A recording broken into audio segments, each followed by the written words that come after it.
Hey, everyone! Today, we've got a really fun story for you.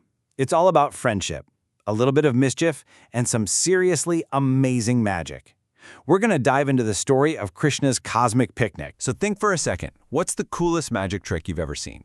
You know, like did someone make a coin disappear or pull a rabbit out of a hat? Well, get ready, because the story we're going to share today has a magic trick so big, it actually tricked the creator of the entire universe? Yeah, no joke. So keep that in your head as we get started. All right, let's set the scene. Our story kicks off on this just perfect sunny day. Krishna and all his best buddies, the cowherd boys, they just had a big adventure.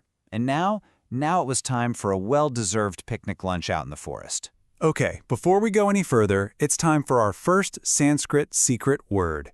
And this one is guhyam. Can you say that? Guhyam.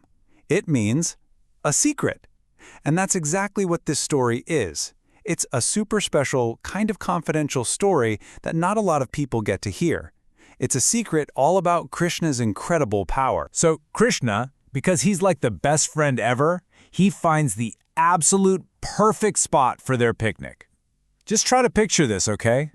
You're by a river, the sand is all soft and clean under your feet. You've got these huge, beautiful trees giving you shade. You can actually smell sweet flowers in the air. And all you can hear are happy birds singing their songs. I mean, what a perfect place for a party, right? Now, since they're out in the middle of the forest, it's not like they had paper plates, right? So they had to get super creative. I mean, can you imagine eating your lunch off of a giant flower petal or a big fresh green leaf? Some of them even used the bark from a tree or a smooth, flat rock. They were just having the best time, sharing all their food, telling jokes, with Krishna sitting right in the center of their big circle. So yeah, the picnic, it's going perfectly. I mean, everyone is happy, they're full, they're laughing. But right in the middle of all that fun, something really mysterious was about to go down. Something that was going to change everything. So while the boys are all busy eating their lunch, their calves, you know, the baby cows, they see some super yummy looking grass way off in the distance.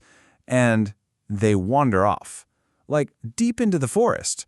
The boys start to get pretty scared, but Krishna, he's totally cool about it. He's like, hey, no worries. Don't even stop eating. You guys just chill out. I'll go find them myself. Seriously, what a good friend. So Krishna heads off into the trees to look for the lost calves. But here's the thing. Someone was watching all of this from way up in the sky. It was Lord Brahma, the creator of the entire universe. And he'd seen Krishna do some pretty amazing stuff before. So he's thinking to himself, I wonder just how powerful this kid really is. You know what? I think I'm going to play a little cosmic trick on him. Okay, so Krishna looks everywhere, but he can't find the calves anywhere. So he heads back to the picnic spot to tell his friends. But they're gone too. The boys, their lunch bags, everything just vanished. Poof! Can you imagine that? His entire picnic party just disappeared into thin air. What happened? But here's the thing about Krishna. You can't really surprise him. He's the master of all magic, and he knew right away what was going on. And he knew exactly what he had to do to fix this whole mysterious disappearance. Yeah, Krishna didn't even have to look around. He figured it out in a snap. He instantly knew, oh, okay, this is a prank. Lord Brahma did this. But was he worried? Nope, not at all. Instead, he decided to play a little magic of his own, you know, to make sure nobody's mom got worried and maybe to teach Brahma a little lesson too. So what did he do? This is where it gets really amazing. Krishna used his magic to expand himself. He made an exact copy of every single boy and every single calf. But listen to this. He didn't just copy what they looked like. Oh no, he copied everything. Their flutes, their walking sticks, their lunch bags, even their clothes.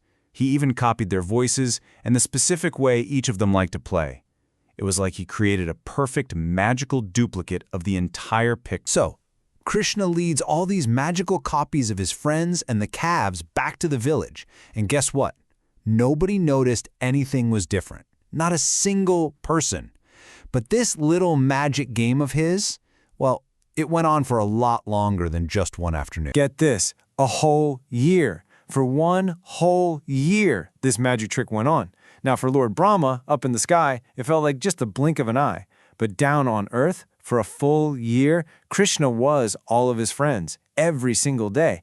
And nobody ever guessed that their real kids were actually missing. Time for our next Sanskrit secret word.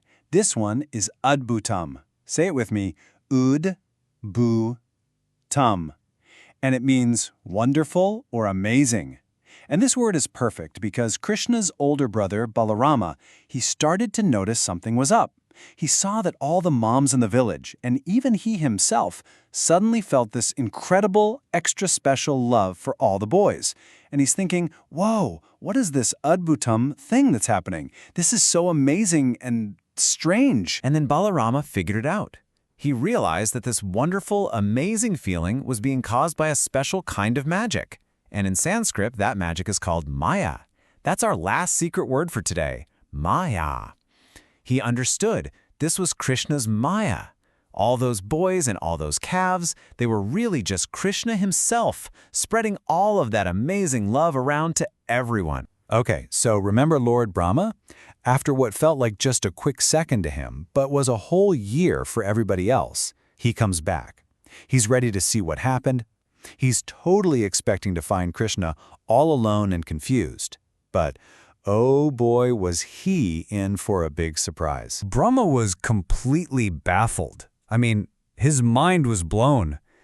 He peeks into the cave where he hid the real boys and calves. Yep, they're still there, sleeping under his magic spell. But then he looks back over at the picnic spot, and he sees the exact same number of boys and calves, all playing and laughing with Krishna. It didn't make any sense. He's thinking, wait, how is this possible? Brahma just can't wrap his head around it. Are these the real boys, or are the ones in the cave the real boys? I mean, this is the creator of the universe we're talking about, and he is totally stumped. And right then, just as he's about to give up, Krishna decides it's time to show him what's really going on. And Brahma was about to witness something absolutely incredible. All of a sudden, right there in front of Brahma's eyes, every single one of the boys and calves, they started to change. First, their skin turned this beautiful deep blue color like a rain cloud. Then, their normal clothes just transformed into shining yellow silk. And then, get this, they all grew 2 extra arms, so they all had 4 arms instead of 2. And in each one of their 4 hands, a magical object appeared out of nowhere. One hand held a conch shell, another held a spinning, fiery disc, a third held a big golden club, and the last one held a perfect, beautiful lotus flower. These were definitely not ordinary cowherd boys anymore. And that's not all. To complete this amazing picture, they all suddenly had on these shiny golden helmets, gorgeous pearl necklaces, and garlands made of the most sweet-smelling flowers. And that's when Brahma finally understood. He was seeing that every single boy and every single calf was actually a magnificent divine form of Krishna himself. Brahma was so completely stunned by this sight. He just fell. He literally fell down like a golden stick just tipping over. Thump. He got it. He finally understood his mistake. You just can't play a trick on Krishna. Why? Because Krishna is the master of all the magic, the source of all the power in the whole universe.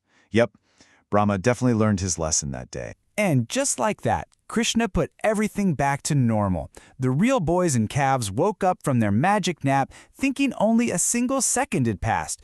But it leaves us with something to think about, doesn't it? I mean, Krishna went through all that trouble, making magical copies of everyone for a whole year just so his friends could finish their lunch and their moms wouldn't be sad. So what do you think this incredible story teaches us about being a really, truly good friend?